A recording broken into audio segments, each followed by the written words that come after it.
Hey guys, Huzzy here bringing you another video. Welcome back to Challenger Spectate, and today we are continuing the mini-series of watching the World Champion members from DWG Kia. I think I said that right. And this is the top laner, who is, let me get it 100% right, I should probably know the name, but I don't 100%. It is Khan. Obviously I knew that. So yeah, this is Khan, and the funny thing is, I've mentioned a couple times that obviously Kia bought into, oh yeah, thank you, I am streaming this right now and they've let me know to put objective timers on, thank you very much.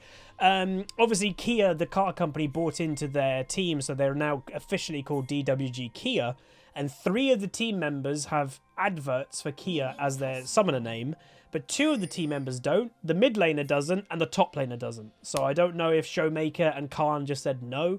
But yeah, so his summoner name on EU West, if you want to look up yourself, is It Has Been Ages. Obviously, you can see the summoner name up here on the top left. And it's playing Nocturne top. So we're going to watch Nocturne because Nocturne has been growing in popularity in solo lanes for a little while. I've played Jungle Nocturne recently. It actually feels quite good. And yeah, so what's the benefits of Nocturne in lane, just so people say? Like, is it a cheese pick? Obviously, it's designed to be a jungler, is Nocturne, but in essence, like, he doesn't really feel like a cheese pick in top lane because you know, he's a duelist. So like, duelist is a top lane position, and that's all Nocturne is. He is a form of a duelist kind of hybrid of like an assassin almost. So he doesn't feel out of place in top lane. He's got incredibly good push. Like, again, his passive is an AoE wave clear. So that's the unfortunate thing, is you do naturally push the wave. He's in essence got every like 10 seconds or whatever a automatic Tiamat that goes off with the AoE auto.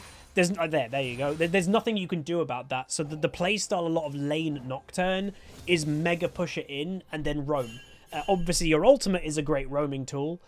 You know, there's, by the way, a deep ward here to get some vision of the enemy jungler that I'm guessing Khan is thinking, oh, if Lee Sin's going to gank me, he'd first do the Krugs and then he'd come top lane, and now I would know if he's doing Krugs. Obviously, the negative of that ward, you're using your early vision for no vision in river or tri-bush, so Lee Sin could technically come to top lane and Nocturne wouldn't know if he goes in an unexpected way. But so far, you can already see there's a bit of a farm difference already happening. And Gragas himself, Gragas isn't a bad pick. I don't love the idea of Gragas top. And meanwhile, what's happening down here, by the way, Echo and Lee Sin really overextended in the jungle. First blood for a Katarina. Enemy team is just going to get absolutely launched into the next world. And that's obviously a really bad start for the enemy team. Not really sure why the enemy is that deep into the territory of blue team. But yeah, specifically top lane, nearing double farm already for the Nocturne, which is kind of nuts. It's just, you know, it's just the pressure that Nocturne gives. A lot of champions do struggle farming under tower in the, especially the early levels. And when Nocturne just has that pressure, oh, dodges the E, that was nice. With then the fear, and was do an extra bit of damage on the Gragas, but probably not get the kill. And also, Malakushk. Thank you so much, dude, for the tier 1 for 10 months. And it says, hey, Huz, haven't been watching a lot in the past couple of weeks, so just want to throw a sub of you. Hope the stream is going well. Thank you very much. This is very kind. And you also can see right now the health bar difference. Gragas is nearly dead and has obviously used all of the health potions. Nocturne has used all of his corrupting as well, but has maintained full health. But then also has got these 2 total biscuits of everlasting will that he's holding, which is also regen. It gives 10% of missing health over and mana over 5 seconds. So Nocturne does still have, you know, a little bit extra regen that the Gragas no longer does. Obviously goes without saying. Meanwhile, Lee Sin gets the scuttle. Gragas has innate passive regen with his passive. So yeah, there we go. Gonna go back though is the Nocturne for the first time this game. Lightbringer does seem the item that you go on Nocturne, whether it be a rush item or not. Does seem that he might be rushing it this game because yeah, you probably could get away. A bunch of champions in even, you know, still in league do rush Blade the Ruined King. Blade is still an incredibly strong item, and Blade is a good item for Nocturne as well, so you probably could get away with rushing Blade in certain matchups, but in this one is just going to go Lightbringer rush probably. And the one thing I would say that is going to benefit the Nocturne, and this is like nothing to do with Nocturne himself, if the Gragas is going AP, that is a good thing for Nocturne. So the enemy team, I would say, and this is where it's the solo queue aspect. Oh, Nocturne going for a bit crazy, a bit too deep, will dodge the enemy team, but just not respecting that Lee Sin could be nearby. And will probably escape, which is good. They are maybe going to chase him down, so Nocturne actually might be dead. He's got no flash, he's getting queued, he's going to end up dead.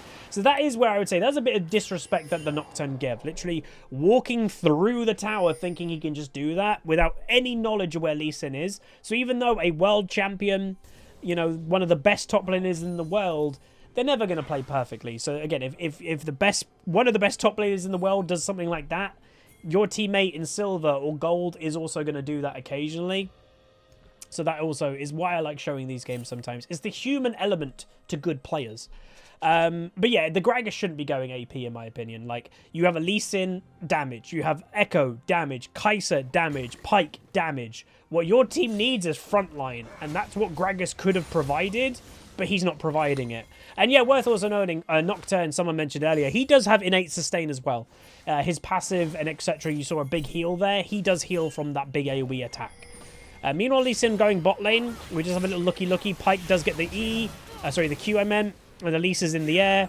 Probably going to go down, and they do. So the enemy team returning the pressure. Nocturne looking a bit aggressive, doesn't get anything from that, but will continue the push in. And yeah, so level 6 is hit now. Double kill for the Kai'Sa. Enemy team has taken the gold lead. And Nocturne is going to go for a cheeky invade. So he's actually proxying. So this is something to say. He just got killed, this Nocturne, from proxying the wave or trying to go proxy. He just got killed, and he still has the confidence to go, I'm going to go proxy again. Well, this time's a bit different, because last time he didn't have any knowledge of where Lee Sin was. You just saw Lee Sin in bot lane, and you just saw Lee Sin die in bot lane. So that does change the parameters, and that's where the first time was a mistake. This time is okay.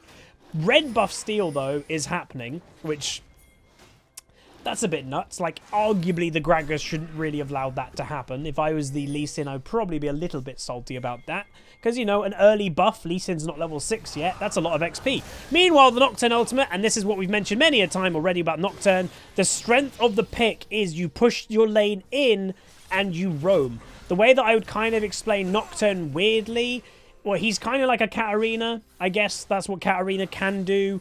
But Katarina, I'd say, cares less about her wave in lane.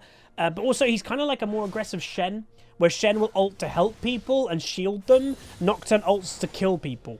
Or, yeah, like Twitch chat said, he's like a melee Twisted Fate. Yeah, you could kind of make those comparisons. So it's about pushing your wave in and then roaming. Don't be that Nocturne. So if you are looking to play this pick yourself, don't play Nocturne top or whatever and never roam. You're kind of hurting yourself if I'm playing Nocturne top and you're not actively doing that.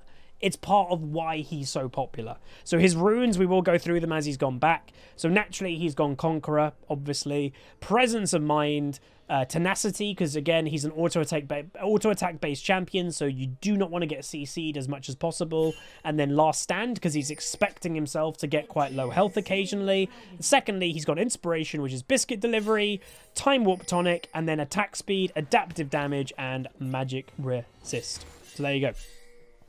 Returning to lane, though, with red buff, is going to instantly go aggressive to try and get to the Gragas. He will get the fear, at least flash cocoons. You can see the Gragas is still fairly tanky, and unfortunately for Gragas, he blows the flash when he was already dead. So that's a bad flash. You know, sometimes, yes, he was very close to surviving, but where that should have just been a better play by the Gragas, he should have just flashed the cocoon.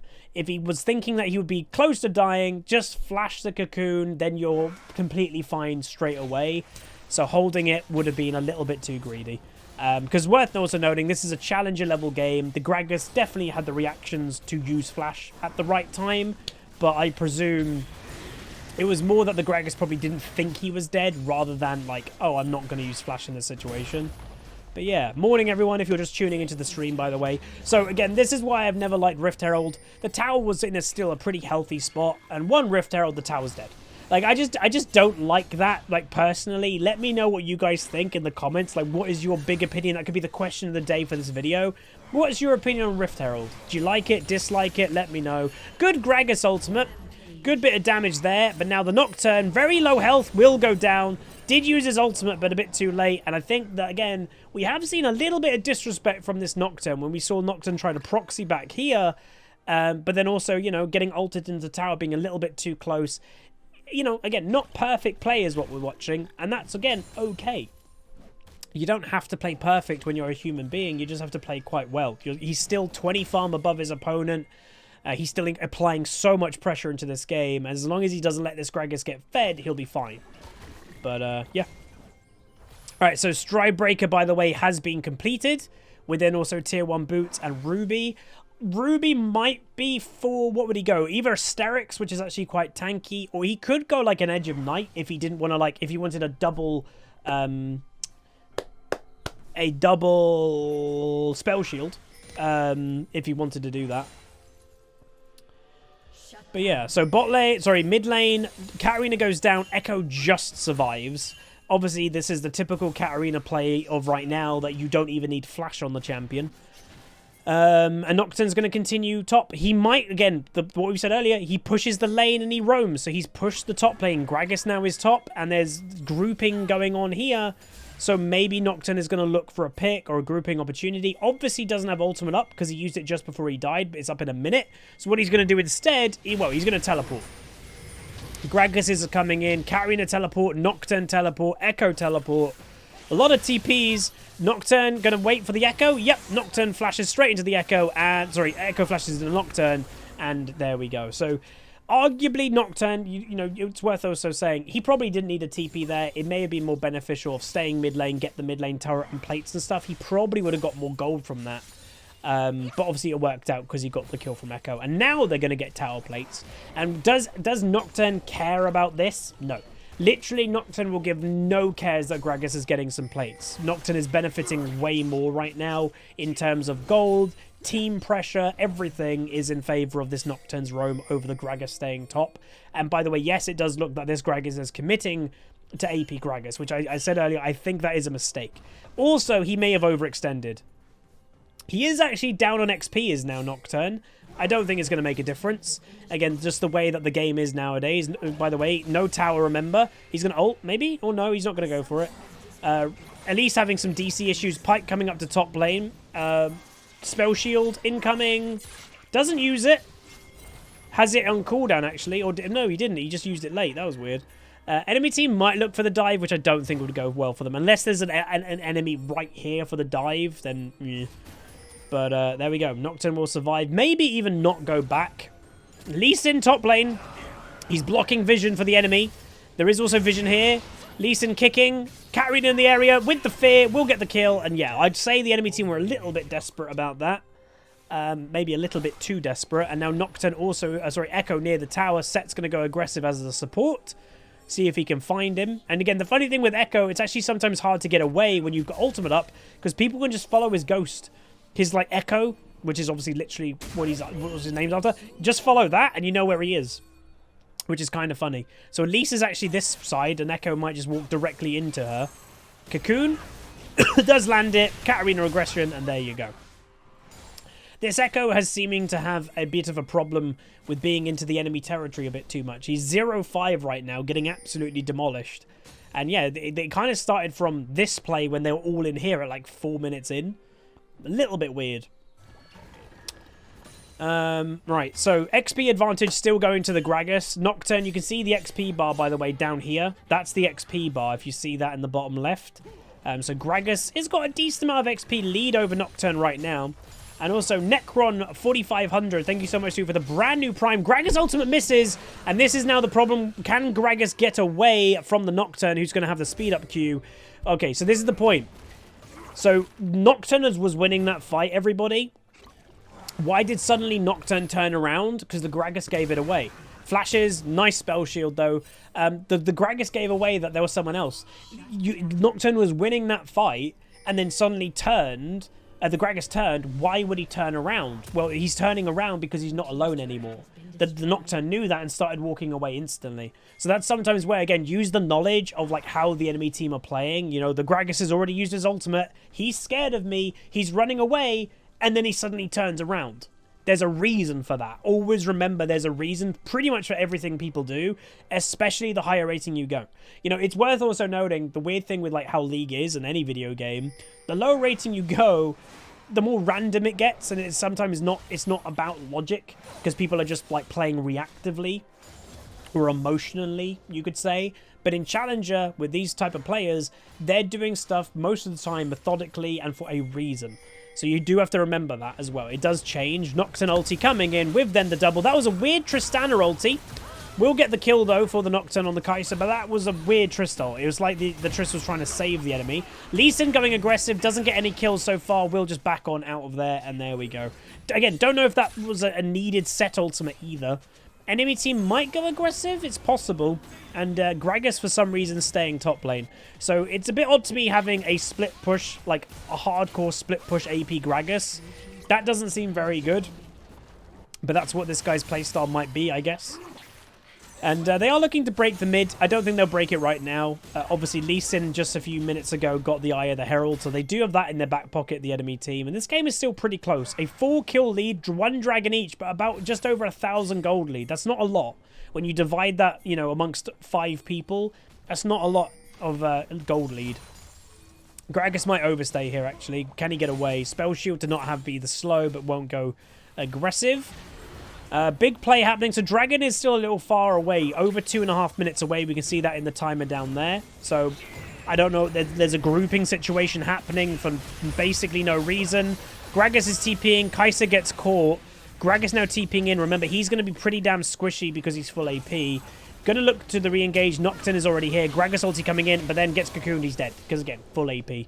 And the enemy team lose it. They use their Rift Herald, and they don't really gain anything for it as well. So that overall is a really bad situation for the for the red team.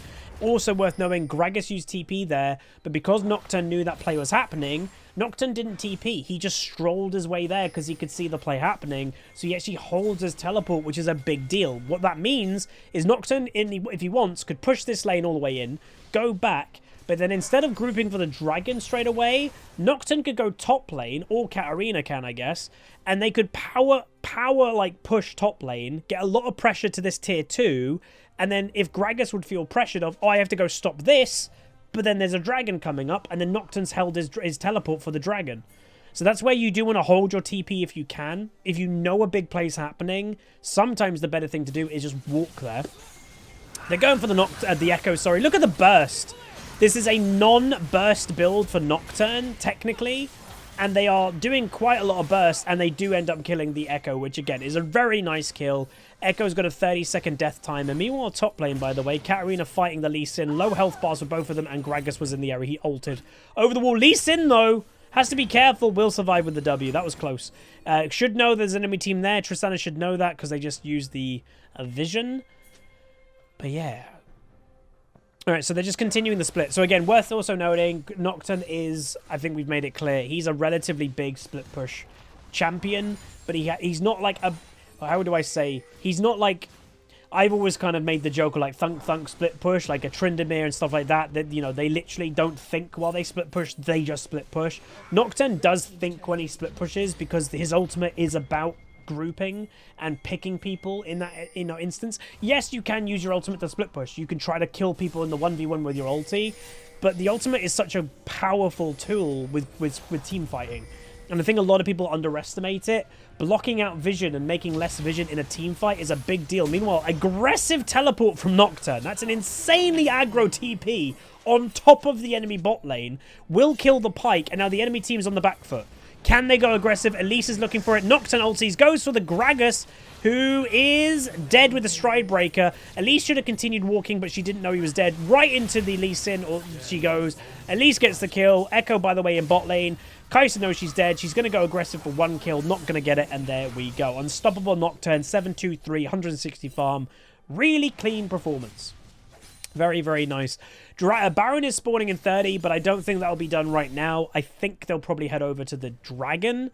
Because, you know, when it's an even Dragon, you want to make sure you're maintaining that. I mentioned it in the last commentary I did, but I may as well mention it again. There's been a few interviews with some of the players that are coming over for MSI, and they're like, oh, how are you finding EU West SoloQ? Some of them are actually struggling, because EU West, every server has its own meta. And EU West's meta, for those that are wondering, seems to be, and I'm not surprised, we love dragons. And some of the Korean players are not used to how much we fight about dragons, and like how games in the US are determined by dragon more than anything usually. And they're having a hard time adjusting to that. So it's actually kind of funny. But yeah, we US players, is why I bang on about dragons so much. It's just how we play the game. Is everything fight for dragon, don't give dragons up, all that stuff. Anyway, Echo has to flash and Kai'Sa has to flash. Doesn't matter because it's a Katarina and they both will end up dead from the Katarina. She will get killed by the Echo. But can they do anything here? Echo trying to walk away, uses ultimate probably in a second. Set ulti, doesn't do anything there. And Gragas TPing in, maybe a bit too late. At least, nice dodge. Wow, that was lovely. Gragas ulti, good ulti there. But then, again, with how squishy he is, the enemy team just turn on him. Again, would have been better if your tank Nocturne gets another kill. Tristana does really weird ultimates this game. She might walk into a Lee Sin, but there will be that. So there we go. Nocturne and Trist might push for the tier 2. They probably could kill it. Tristana is an absolute monster when it comes to towers. They're not going to go for it, though. And Nocturne's going to do a bit of jungle farming, because why not? 8-2-4. Again, worth also noting his build. Yes, Stridebreaker first. Did end up going for the Steric second, because it still gives damage and survivability. But then these boots are still arguably too strong. Ionian boots of lucidity, you know, it gives that movement speed, it gives ability haste, but the big one is it gives summoner spell haste. It means your teleport is off cooldown more. It means your flash is off cooldown more. That's a big deal. For a split push champion like a Nocturne, that's a big deal. But yeah. Alright, so Nocturne going to go back. He doesn't have teleport up, so he's not going to dilly-dally. He's not going to go, you know, stay with maximum mana or anything. The enemy team were actually doing a Desperation Baron, by the way.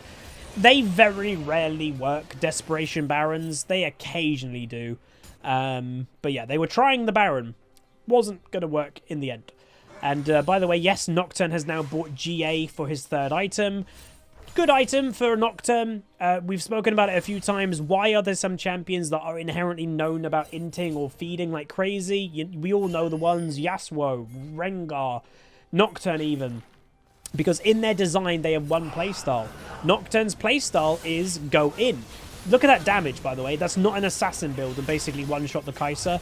But Nocturne is not... like, he's an all-in champion. You don't do anything as Nocturne if you don't go into the middle of the fight in melee range, and it's the same for Yasuo, Rengar, etc. So GA is actually a very good item for these champions because they have to go into the middle of the fight. So it's actually very likely they're going to get killed by their normal playstyle, so GA just protects them a little bit more than dying all the time.